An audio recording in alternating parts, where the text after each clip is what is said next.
신학적으로 제일 그 논쟁이 많은 본문입니다. 그 논쟁 수천 편의 논문이 나올 정도인데 우리 그거 할 필요 없고 중요하지 않습니다. 그냥 본문에 나와 있는 것만 쫙 이렇게 해도 우리는 쉽게 이해할 수 있습니다. 제가 이번 주에 그 우리 노예 목사님들 모임이 있어가지고 그 모임의 프로그램 중에 영화를 한 편 이렇게 감상하는 기회가 있었습니다. 저는 초년병이라서 빠져나올 수도 없고 영화 좋아하지는 않는데 같이 봤는데 그 제목이 프리즌, 감옥입니다. 감옥. 조폭 두목이 감옥에 잡혀서 수감 생활을 하는데 거기서 이 사람이 감옥 전체를 그냥 좌지우지합니다. 간수와 그 소장을 돈으로 매수해서 그냥 자기 손아귀에 그냥 넣고 있고, 그리고 감옥 속에서 자기 졸개들 이렇게 규합을 해서 감옥 밖으로 나가서 막 금고를 틀고 은행을 틀고 이렇게 합니다. 그 감옥 안에서는 쓸만한 녀석들을 똘마니로 딱 이렇게 해서 완전히 막강한 세력을 만들고 돈도 있고, 왜냐면 훔쳤으니까. 만약에 그 부하들 중에서 똘마니 중에서 만약에 자기 군의에 도전하면 반드시 참혹하게 복수를 합니다. 참혹하게. 그래서 이제 경찰 출신의 그 주인공이 제수로 가장해서 들어가서 그 안에 무슨 일이 일어나는가 그걸 다 밝히고 일망타진한 내용인데, 정말 그 주먹에 정말 총에 받는 따까리까지 오른팔로 딱 이렇게 올라가게 되면서 이제 전모가 밝혀지게 되고 결국 두목은 이제 제거가 됩니다. 감옥은 죄수들을 가두는 곳인데 죄수들을 가둬놓으면 이제 범죄가 차단이 됩니다. 그런데도 불구하고 완전히 차단이 되지 않습니다. 그 안에서도 비리가 이루어지게 되고 감옥문을 열고 한 번씩 나와가지고 또 강도짓을 하고 약탈을 하고 그런 일들이 일어나게 되고, 감옥 안에서는 완전히 자기 세상을 왕국을 만들어 놓습니다. 그래서 도리어 그 감옥에 갇혀있기 때문에 아예 악이 더 발악을 하고 있구나 하는 것을 또 한번 생각을 하게 되었습니다. 본문은 이 성도들을 괴롭히는 이 죄악 세력, 악의 세력, 이 사탄, 용의 운명이 어떻게 되느냐 하는 문제입니다. 이 문제는 참 중요합니다. 하나님의 백성들이 너무 고통을 당하고 있기 때문입니다. 본문은 분명히 말하고 있습니다. 이 용, 사탄은 결박이 되었다. 그리고 무적행에 지금 1000년 동안 결박되었다. 그렇게 이야기를 합니다. 그렇지만은 또 잠시 풀려나서 성도들을 괴롭히고 세상을 힘들게 한다. 이게 뭐냐니까 이 용의 운명, 악한 세력의 운명인 것입니다. 그러면 가만히 있으면 되는데 가만히 있지가 않습니다. 용은 결박돼서 완전히 이제 사형 선고를 받고 꼼짝 못하는데 죽어가면서 마지막 발악을 하면서 막 칼을 막 휘두르는 겁니다. 이게 훨씬 더 위험한 겁니다. 막 정신없이 이렇게 하는 것이죠. 그렇지만 죽어가면서 자기가 칼을 맞았기 때문에, 결박이 되었기 때문에, 그래서 아무리 휘두르 봐봐야 무섭기는 하지만은 이미 성부는 끝난 겁니다. 성도들은 이 고난과 핍박과 위협을 능히 감당할 수 있다는 것입니다. 아무리 무섭고 아무리 절망적일지라도 우리는 이긴 게임을 하고 있다 하는 것을 이야기하는 것입니다. 초대교회 성도들은 매일 죽음의 위기 가운데 살아갔고 순교를 당했고 고통을 받았습니다. 그렇지만은 그들은 어떤 사람들이냐, 망하지 않을 뿐만 아니라 죽지도 않고 영원히 하나님 앞에 살아있다, 그렇게 얘기합니다. 죽어 있는 게 아닙니다. 물론 육신에는 죽을지 모르겠지만 주님 앞에서 영원히 살아있습니다. 그리고 살아있을 뿐만 아니라 이 세상에서 하나님의 왕되심을 증거하는 하늘의 왕노릇하고 있다, 그렇게 아주 어려운 표현인데요. 이게 뭐냐니까 오늘 살아가는 성도들의 신분의 위치, 사명이다 하는 것을 알게 됩니다. 우리는 이긴 싸움을 하고 있을 뿐만 아니라 반드시 승리하게 될 뿐만 아니라 이런 삶을 통해서 정말 하나님을 나타내는 하나님의 대리자로서 이 세상을 심판하고 이 세상을 지배하고 다스린다 하는 것을 말씀하고 있습니다. 첫 번째는 용이 결박이 되고 있습니다. 1절에서 3절 말씀을 읽어보겠습니다. 또 내가 보매 천사가 무저갱의 열쇠와 큰 쇠사슬을 그의 손에 가지고 하늘로부터 내려와서 용을 잡으니 곧 옛 뱀이요 마귀요 사탄이라. 잡아서 1000년 동안 결박하여 무저갱에 던져 넣어 잠그고 그 위에 임봉하여 1000년이 차도록 만국을 미혹하지 못하게 하였는데 그 후에는 반드시 잠깐 노일이라.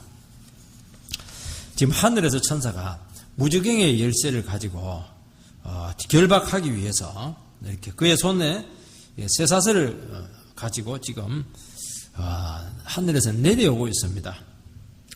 요한계시록에서 하늘에서 오는 게 두 종류가 있습니다. 한 종류는 하늘에서 내려오는 게 있습니다. 내려오는 것은 하나님으로부터 보냄을 받아 아주 좋은 의미에서 내려오는 것입니다. 또 하나의 오는 것은 뭐냐니까 하늘에서 쫓겨났다, 하늘에서 떨어졌다 하는 표현이 나옵니다. 그것은 하나님으로부터 쫓겨난 겁니다. 사탄은 하늘에서 떨어집니다. 그냥 이거는 뭐냐니까 똑같이 하늘에서 왔지만은 이것은 안 좋은 것입니다. 그러니까 이 천사는 하나님의 심부름꾼으로 사명을 가지고 이 지상에, 이 땅에 지금 보냄을 받았습니다. 그런데 이 천사에게는 두 가지가 있습니다. 무저갱의 열쇠가 있고 또 쇠사슬을 가지고 있습니다. 이것은 누군가를 잡아서 결박해서 어디다 집어넣는 겁니다. 감옥에 집어넣든지 어디다 집어넣으려고 하는 것입니다.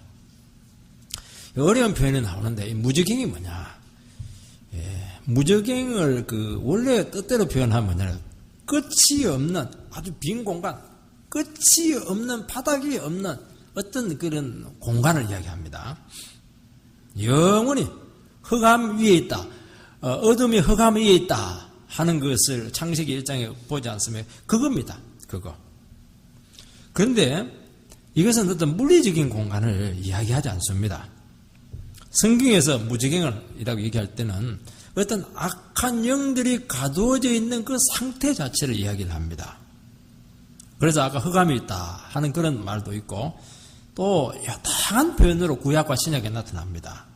땅의 깊은 곳이다 그렇게 표현하기도 하고 악한 영들의 감옥이다 그렇게 표현하기도 하고 어떤 깊은 바다, 땅속 깊은 곳 뭐 이렇게 다양한 표현을 한다고 하는 것은 어떤 특정 장소를 이야기하는 것이 아니고 어떤 그 악한 영들을 모아놓고 가두어 놓아진 그 상태다 하는 것을 이야기해야 됩니다. 이 천사가 결박하는 것이 나오는데 무엇을 결박하냐 하니까 용입니다.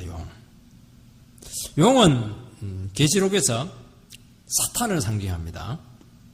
그러면서 바로 이게 해석을 하는데 옛 뱀이라고도 한다, 사탄이라고 한다. 용의 정체가 이게 드러나고 있습니다.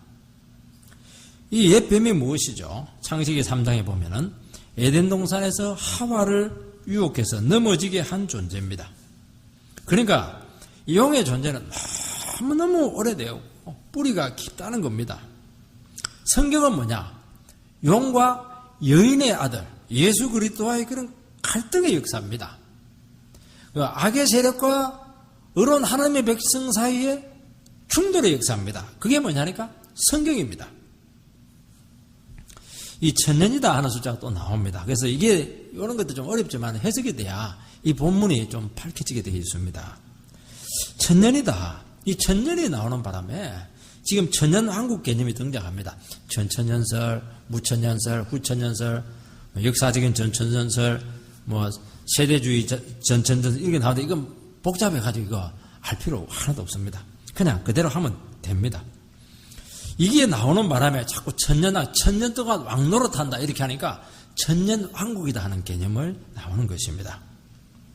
근데 성경에서는 엄밀하게 말해서 천년왕국 개념은 하나도 없습니다. 성경에서 딱 나오는 단어는 두 가지인데요. 천년 그거는 나옵니다. 또 천년 동안 이것은 나오는데 천년왕국이다 하는 것은 안 나옵니다. 만들어낸 겁니다. 여러분 요한계시록은 항상 해석을 할 때 숫자가 특히 나올 때는 상징이다 하는 것을 기억을 해야 됩니다. 1000은 상징의 숫자입니다. 7도 상징의 숫자입니다. 그래서 요한계시록 6장에 보면은 천국 백성의 수를 이마에 인친 사람의 숫자를 14만 4천 명이다 그렇게 표현합니다. 그러면 믿는 사람이 14만 4천 명이다. 그러면 한국 사람 이미 끝난 겁니다. 이건 그런 의미가 아닙니다. 14만 4천이라는 것은 12 곱하기 12 곱하기 1000 이렇게 되니까 12는 구약의 12족장, 12지파, 또 12는 12사도, 신약을 대표하는 신약교회를 이야기합니다. 구약교회, 신약교회, 1000은 뭐죠? 많다는 겁니다. 많다. 그러니까 모든 이 세상에 있던 모든 하나님의 백성들을 그냥 표현하는 이 숫자 개념이 여기 총칭해서 14만 4천 명이다 하는 그런 의미를 가지고 있습니다. 이게 천도 마찬가지입니다. 많다는 겁니다. 충만한 숫자라는 것을 얘기합니다. 이것을 문자적으로 해석해서 신천지에서는 이것을 상징이 된 문자로 해석하죠. 그래서 과천에 이 숫자가 차면은 천연왕국이 오고 예수님이 재림한다. 그렇게 선제를 해서 과천에 땅을 많이 사라고 본부를 지어놓는 바람에 신천지 때문에 땅값이 또 더 많이 올라갔어요. 천은 무엇을 얘기하냐? 예수님의 초림, 몸을 입고 이 땅에 오신 것과 또 예수님이 재림하는 그 기간, 그의 시대를 이야기하고 말세를 이야기하는 것입니다. 그 기간이라는 거예요. 그 기간. 우리가 살아가는 복음의 시대, 교회의 시대, 성령의 시대를 상징하는 것입니다. 여러분, 천사가 사탄을 결박해서 무저갱에 천년 동안 던져놓습니다. 그러니까 우리가 살아가는 복음의 시대, 지금 사탄 마귀는 지금 결박을 당해서 어떤 공간에 지금 모여져 있습니다. 전혀 힘을 쓰지 못한다는 겁니다. 완전히 사탄이 결박당해서 힘을 쓰지 못합니다. 그 후에 반드시 잠깐 놓이리라 그렇게 말씀하고 있습니다. 이것은 뭐 천년 동안 있다가 마지막 7년 대환란 이런 걸 얘기하는 것이 아니고, 여러분 요한계시록은 어떤 역사적인 순서를 얘기하는 것이 아닙니다. 논리적인 순서를 이야기하는 것이고 의미적인 순서를 이야기하는 것입니다. 이런 일이 있다는 겁니다. 말세 시대에 사탄이 풀려나가지고 설칠 때가 있다는 것을 이야기하는 것입니다. 그래서 결박당한 사탄이 가만히 있는 것이 아니고 한 번씩 풀려나와서 사람들을 미혹을 하고 성도들을 핍박하고 세상의 고통을 안겨준다는 것입니다. 그렇지만은 한 번씩 나오는 거니까 부분적이라는 것입니다. 마치 전쟁 영화에 보면은 막 악한 사람이 막 총을 맞아고 막 쓰러져 가면서 쏘는 것처럼 똑같아요. 이때 보면 막 인상도 험악하고요. 막 그냥 더 무섭습니다. 그 모습을 보고 있으면은 그 장면을 연상을 하시면 될 것입니다. 우리가 살아가고 있는 복음의 시대에 사탄은 결박을 당했습니다. 예수님이 육신을 입고 이 세상에 오셔서 십자가에 달려 죽으심으로써 사탄의 머리를 밟으셨습니다. 여러분, 어떤 세력을 제압을 하려면 우두머리를 잡아버리면 됩니다. 우두머리를 딱 잡아버리면 나머지 쫄개들은 다 따라오게 되어 있습니다. 머리를 밟았다 하는 것은 게임이 끝났다는 것을 얘기합니다. 뱀의 머리를 딱 잡아버리면 꼼짝을 못합니다. 꼬리 잡으면 안 됩니다.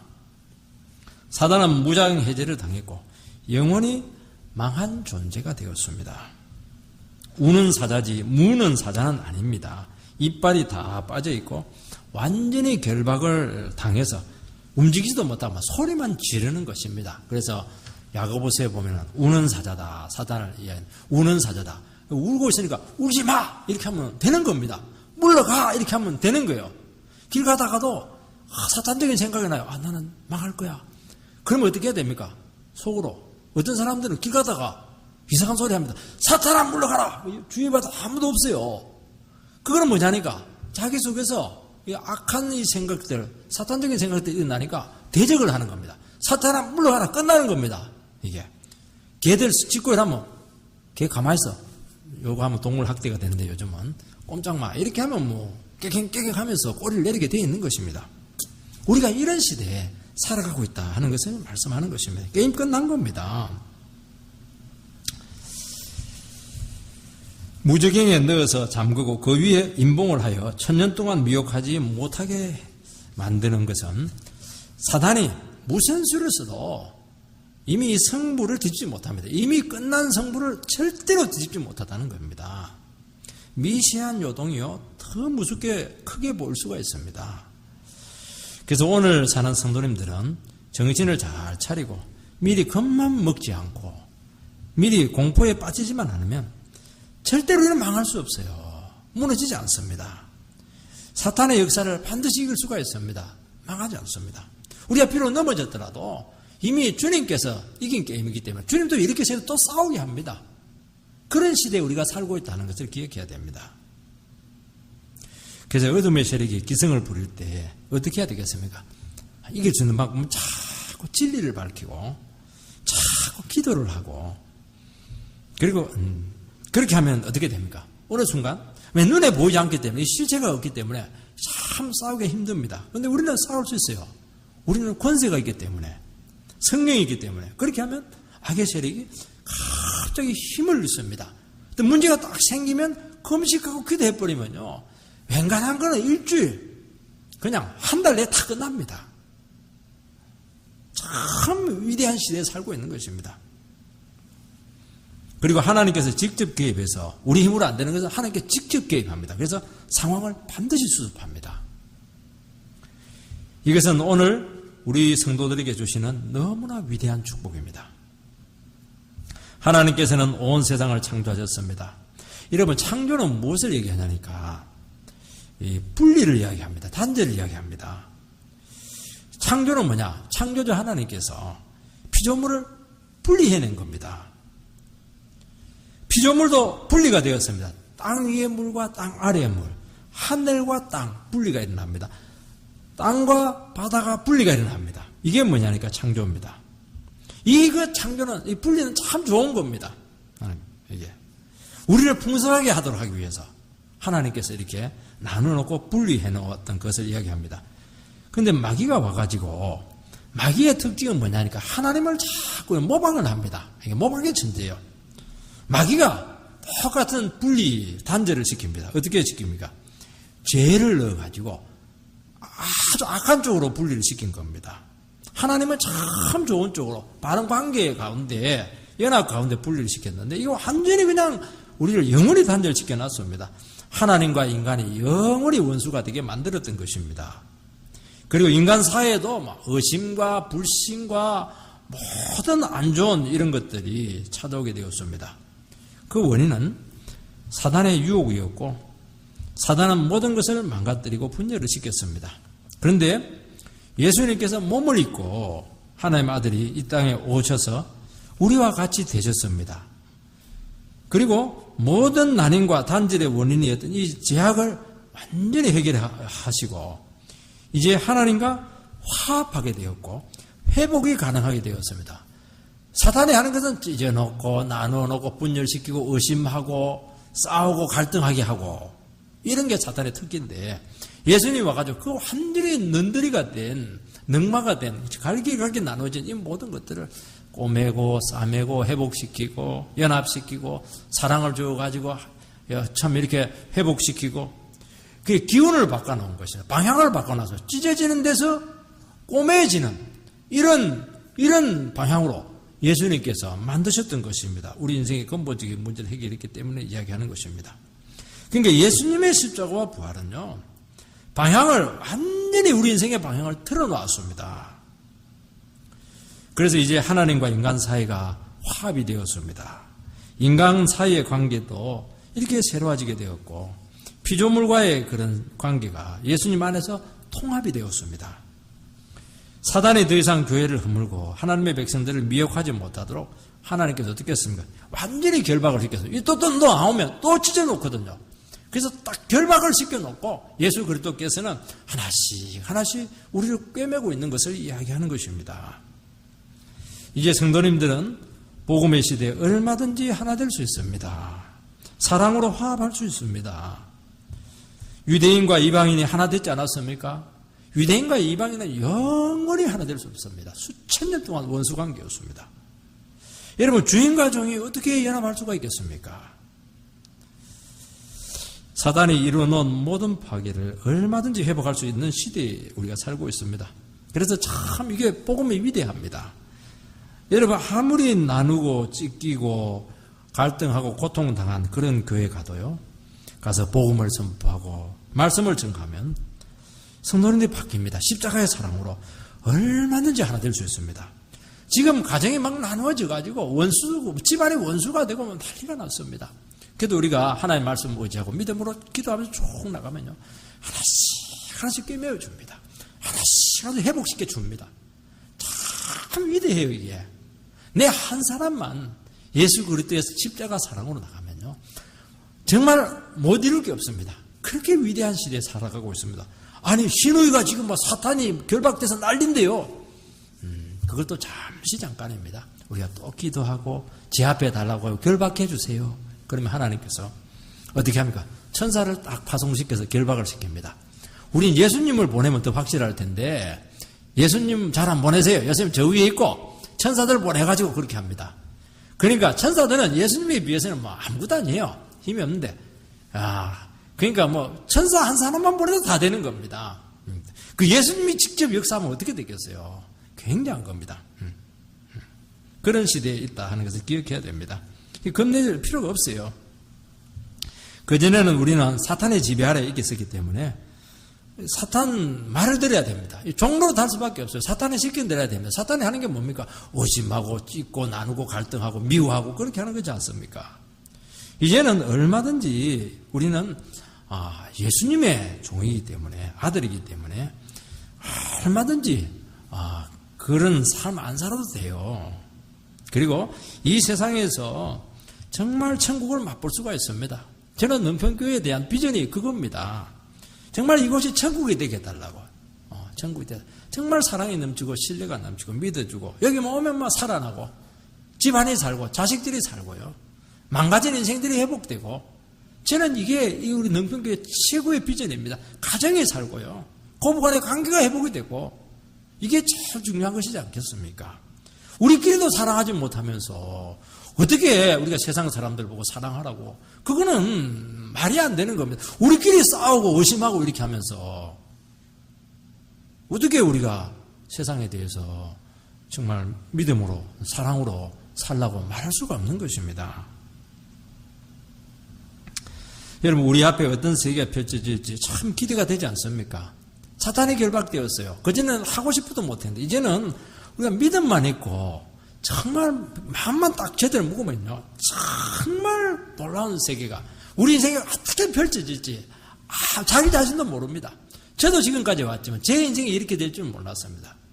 이 말은 뭐 배내게 온다 그런 이야기는 아닙니다. 어려움도 있습니다. 우리가 부족하기 때문에 믿음이 없기 때문에 또 아직도 죄가 남았기 때문에 그렇지만 모르지만 그래도 반드시 정말 상상할 수 없는 그런 삶으로 우리의 인생을 반드시 인도한다는 것이 포함되어 있는 것입니다. 그래서 우리는 나름대로 신앙생활을 하더라도 그냥 하지 마시기 바랍니다. 하나님께서 내 인생을 어떻게 쓰실까? 내가 하는 일을 통해서 하나님께서 어떤 비전을 이루시기를 원하실까? 결단하세요. 될 줄로 믿습니다. 반드시 됩니다. 되는 게 아니고요. 생각보다 훨씬 더 풍성하게 하십니다. 참 놀라요. 하나님께서 어떻게 나를 이렇게까지 인도하실까?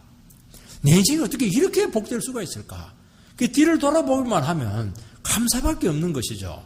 고생은 좀 합니다. 우리가 잘 모르기 때문에, 하나님께서 잘 모르기 때문에. 그런 우리의 삶이 펼쳐지게 된다는 것을 말씀하고 있는 것입니다. 오늘을 사는 성도님들은 이제 변명이 통하지 않습니다. 지금까지는 변명이 통했습니다. 사탄 때문에 안 됩니다. 말할 수 있었습니다. 여러분, 최초의 범죄자 아담은요, 뭐라고 해서, 너 왜 죄 지었어? 그러니까, 하나님이 주신 여자 때문에 죄 지었습니다. 또, 그 정도 하면 그만 계시면 되는데, 하나님 또 여자에 찾아, 너 왜 범죄했어? 이렇게 하니까, 하나님이 주신 뱀 때문에 했습니다. 그렇게, 그 뱀, 바로 그냥 완전히 박살내지 않았습니까? 그 말은 뭐냐니까, 하나님 때문에 제가 이렇게 망가졌다. 그 변명한 겁니다. 변명. 망했다는 것이죠. 참 놀라운 것은 이게 변명을 사실 그 거짓말이지 않습니까? 그래서 하나님께서는 책망하지 않아요. 이 변명에 대해서. 왜냐하니까 마귀와 죄의 지배 아래에 있는 인생은 변명하고 핑계댈 수밖에 없는 존재가 되었다는 것을 알았기 때문입니다. 그래서 우리가 연약한 사람들 변명하고 핑계대고 이렇게 할 때 그것에 대해서 너무 밝히고 그럴 필요 없어요. 변명이라도 안 하면 못 삽니다. 핑계라도 대야 돼요. 시누이 핑계대고요. 친구 핑계대고 이렇게라도 해야 양심이 조금 이렇게 돼서 살아갈 수 있지 정말 정직하게 못 삽니다. 그래서 세상에 대해서 정직을 기대할 수가 없습니다. 그렇지만 우리 예수 믿는 사람들은 더 이상 변명이 통하지 않습니다. 그러나 이제 주님 때문에 새로운 인생을 받은 우리는 달라졌습니다. 나는 가난한 집에서 태어났습니다. 나는 약하게 태어났습니다. 저는 못 배웠습니다. 머리가 나쁩니다. 우리 엄마 아빠가 머리가 나쁘니까 제가 어떻게 머리가 IQ가 좋을 수 있습니까? 어떻게 좋은 대학 갑니까? 이 전부 다 변명인데 안 통합니다. 그거. 어떤 처지나 환경에서도 믿음과 주님이 주신 자유와 사랑의 힘으로 인생을 회복하고 새롭게 만들어갈 수 있습니다. 참 놀라요. 여러분 공부 잘 못하시는 우리 학생들 있을 텐데요. 저는 이것도 믿습니다. 하나님이 지혜를 주면은 공부 잘하게 됩니다. 왜냐니까 하나님은 지식의 근본이시라고 분명히 말씀하셨거든요. 우리가 은혜 받고 믿음이 생기면은 영원히 하나님과 통해버리면요. 하나님 속에는 지혜가 우리에게 옵니다. 영혼의 말 가지고 회복되면요. 진짜 공부 잘하게 됩니다. 그것도 믿으면 믿음대로 될지어다. 믿으셔야 됩니다. 이걸 너무 늦게 하는 바람에 이제 공부할 기회가 없어서 좀 문제인데요. 되게 되어 있습니다. 여러분, 마태복음 25장 달란트 비유에 보면은 5달란트, 2달란트 받은 종들은 참 열심히 믿음으로 장사해서 칭찬받습니다. 그런데 그 1달란트 받은 종은 변명을 합니다.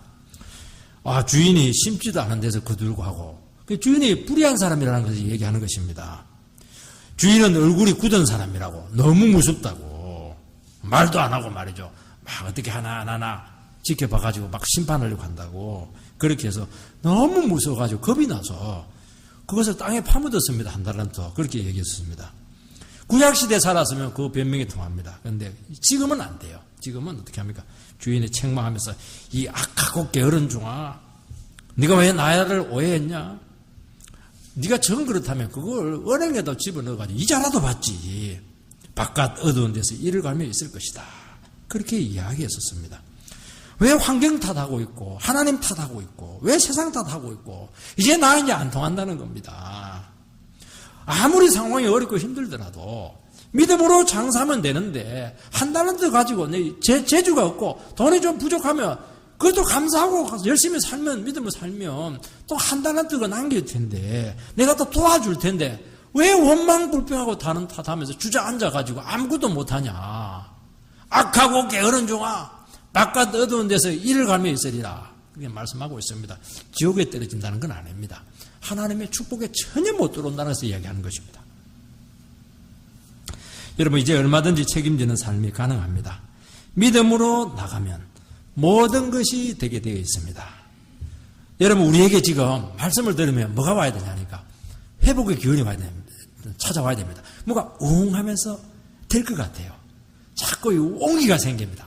가슴이 따뜻해지고 또 그 머리가 이렇게 막 맑아지면서 될 것 같구나. 이 어려움들 이길 것 같아. 우리 남편 불신 이길 것 같아. 우리 자식 문제 이길 것 같아. 이런 용기가 생기고 소망이 생기고 뭔가 될 것 같은 회복의 기운이 찾아오는 겁니다. 이것은 당연한 겁니다. 천국은 침노한다고 되지 않습니까? 침노하는 거. 이거는 질서가 아니고 천국은 절대로 질서가 없습니다. 천국은 먼저 된 자가 나중 되고 나중에 된 자가 먼저 될 수 있는 이 천국은 너무 스릴 있지 않습니까? 내가 아무리 부족하고 망가져도요. 내가 주님만 붙들고 그냥 무조건 은혜만 구해야지 그러면요. 막 침투에 들어와가지고 막 쫙 앞으로 갑니다. 안 돼. 번명하고 남 탓하면 쫙 밀려가지고 뒤에 갑니다. 참 스릴 있어요. 우리는 그래서 스케이트는 안 탑니다. 왜냐하면 내 삶이 얼마나 스릴이 있는데요. 그래서 믿음으로 나가면 이 세상에 천국의 침투에 들어와서 세상을 완전히 새롭게 만들고 우리 생각을 완전히 새롭게 만드십니다. 두 번째는 1000년 동안 왕노릇 한다고 되어 있습니다. 그 당시 성도님들의 의무는 사탄이 패했는데 그러면 교회가 안전해야 되는데 왜 순교가 있고 고통을 당해야 되느냐 하는 점입니다. 단지 사탄의 완전한 멸망만으로 설명이 되지 않습니다. 4절 말씀을 읽어보면은 또 내가 보자들을 보니 거기에 앉은 자들이 있어 심판하는 권세를 받았더라. 또 내가 보니 예수를 증언함과 하나님의 말씀 때문에 목배임을 당한 자들의 영혼들과 또 짐승과 그의 우상에게 경배하지 아니하고 그들의 이마와 손에 그의 표를 받지 아니한 자들이 살아서 그리스도와 더불어 1000년 동안 왕노릇하니 또 환상을 보게 되는데 요한이 보좌에 앉은 자들이 있습니다. 그 사람들이 거기에 앉아서 심판권을 가지고 있어요. 심판하는 권세를 가지고 있습니다. 이 천상에 있는 보좌에 앉은 자들은 누굴 얘기합니까? 이것은 천상에 있는 교회, 승리한 교회, 이 세상에서 승리한 성도들이 모여있는 곳을 이야기합니다.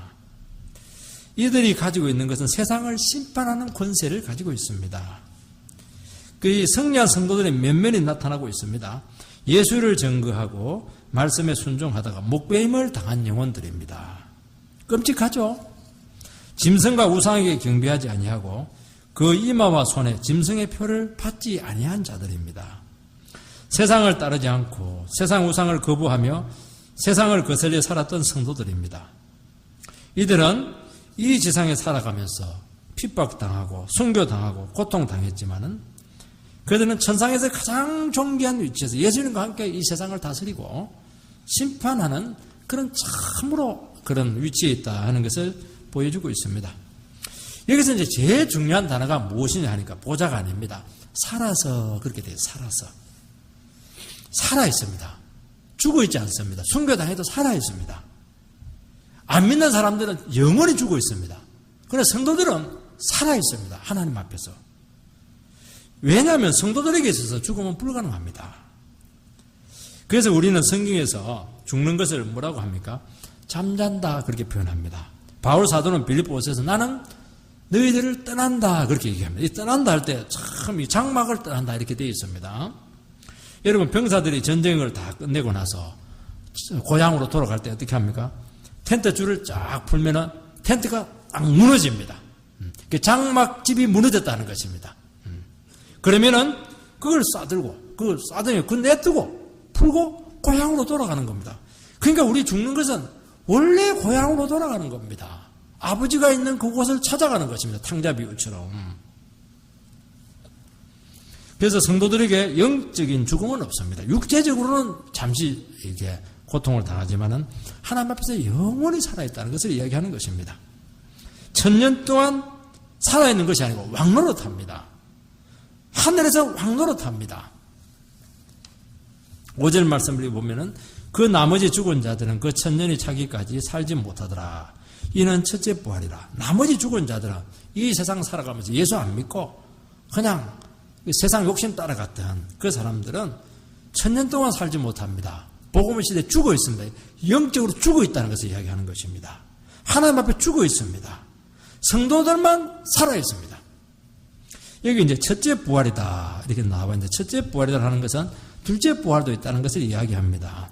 그래서 첫째 부활을 우리가 예수님이 재림하고 나서 성도들이 다시 사는 것을 이야기하는 것이 아닙니다. 그것은 둘째 부활입니다. 이 부활은 죽음이 전제되어 있습니다. 죽음은 인간이 범죄했을 때 찾아왔습니다. 여러분, 짐승들은 흙으로 만들었습니다. 그래서 짐승들은 숨 딱 끊어지면 끝나는 겁니다. 그런데 우리 인간들은 흙으로 만들어서 성령이 그 코에 생기를 불어 넣었습니다. 그 네펫이 그래서 생명이 된지라. 그래서 우리 인간은 영혼이 있습니다. 영혼. 그래서 우리는 육체적인 죽음은 있을지 모르겠지만 영적인 죽음, 영적인 단절은 없습니다. 그래서 여기서 말하는 죽지 않고 영원히 산다는 것은 영적인 죽음을 없다는 것을 얘기하는 것입니다. 그래서 본문에서 살았다고 하는 것은 영적으로 살아있는 것입니다. 에베소서 2장에 보면 너희들은 원래 허물과 죄로 죽었는데 예수 그리스도와 함께 다시 살아나게 되었고 하나님 보좌에 앉게 되었다. 똑같은 말을 얘기하고 있는 것입니다. 지금 여러분 구원받은 성도들은 예수 믿고 죄와 허물로 죽은 우리들이 예수님과 함께 다시 살게 되었습니다. 그게 뭐냐니까 중생한 것이고 예수 믿는 것이고 거듭나게 되었다는 것을 구원받은 백성이 되었다는 것을 얘기하는 것입니다. 이때부터 우리는 새로운 인생이 찾아왔고 영생이 찾아오게 되었다는 것입니다. 창세기 5장에 보면 죽음의 장이 나옵니다. 족장들의 죽음이요 800년, 900년 거의 1000년 가깝습니다. 머두셀라는 얘기했듯이 969세를 얘기합니다. 딱 31살만 살면 1000살인데 여기 나는 1000살인데 그렇지만 후렴구가 나옵니다. 후렴구가 살다가 900년을 살다가 죽었더라. 그래서 죽었더라.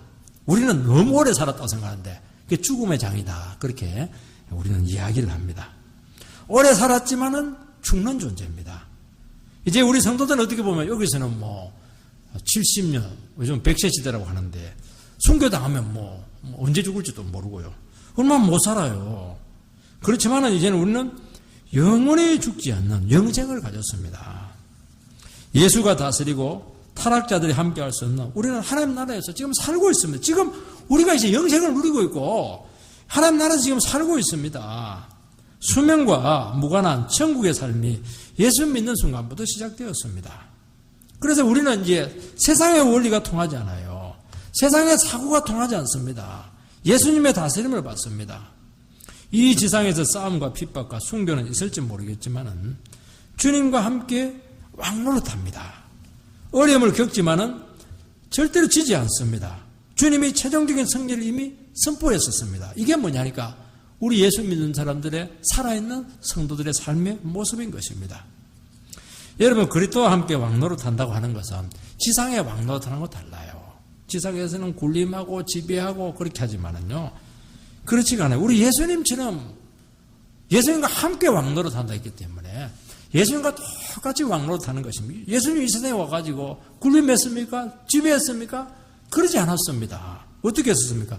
섬기고 자기를 비우고 희생하고 자기 몸을 줘서 십자가에 못 박고 영혼을 살리기 위해서. 이게 뭐냐니까 왕노릇하는 것입니다. 나는 섬기러 왔노라. 나는 섬김을 받기 위해서 섬기고 섬김으로 왔노라. 분명히 얘기했었습니다. 휘매의 원리가 아니지 않습니다.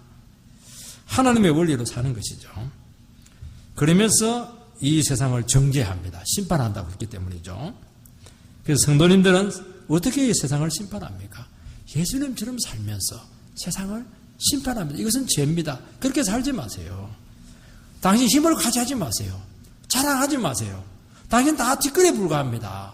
당신 아무리 잘난 채도 그거 아무 소용없어요. 지옥 갈 수밖에 없습니다. 그래서 말은 하지 않지만은 우리가 예수님과 함께 왕노릇하면서 예수님과 함께 왕노릇한다는 것은 명령대로 된다는 것이거든요. 말씀대로 살면 말씀대로 되기 때문에 우리가 왕노릇하는 겁니다. 그것을 증거한다는 것이지 않습니까? 이 성도들은 죽음으로 신앙 양심을 지켰습니다. 세상 우상 따르지 않고 모든 희생 가고 말씀에 순종했는데도 불구하고 너무너무 주님 앞에서 아름다운 삶을 산 것입니다. 세상은 도전을 받습니다. 여러분 이렇게 사세요. 이렇게 사세요. 왜 욕심을 부리면서 삽니까? 다 내려놓고 이웃을 유익하게 하면서 사세요. 그래도 나는 살아있고 모두가 아름답게 만들지 않았습니까? 이게 뭐냐니까 왕노릇하는 것을 이야기하는 것입니다. 핍박과 고난과 순교를 당하기도 합니다. 그러나 이들에게 하나님의 놀라운 심판권을 주셨습니다. 그러면서 참 놀라운 일이죠. 성도들에게는 믿음의 삶을 통해서 세상의 죄악과 허구를 다 드러내게 했었습니다. 자기를 추구하고 의지하며 스스로 자기 인생을 책임지는 삶이 그것은 자기를 드러내는 것밖에 되지 않습니다. 의미 없습니다. 그러나 나를 죽이고 주님을 의지하고 살다 보니까 또 약해지고 또 낮아지다 보니까 삶이 또 힘들 때도 많습니다. 그렇지만 그 삶을 통해서 주님은 우리 안에서 살아계십니다. 그리고 나는 약한데 주님은 참 강하세요. 주님이 자꾸 드러나는 것입니다. 죽은 자인데 날마다 살아납니다. 세상적으로 바보 같은데 바보가 아니에요. 대적하려고 하면 이 사람을 상대할 방법이 없어요. 그 사람의 머리가 훨씬 좋은 것 같은데 그 사람 머리대로 안 됩니다. 참 놀라운 삶입니다. 하나님 백성들은. 그래서 그렇지 않들은 역설로 살아갑니다.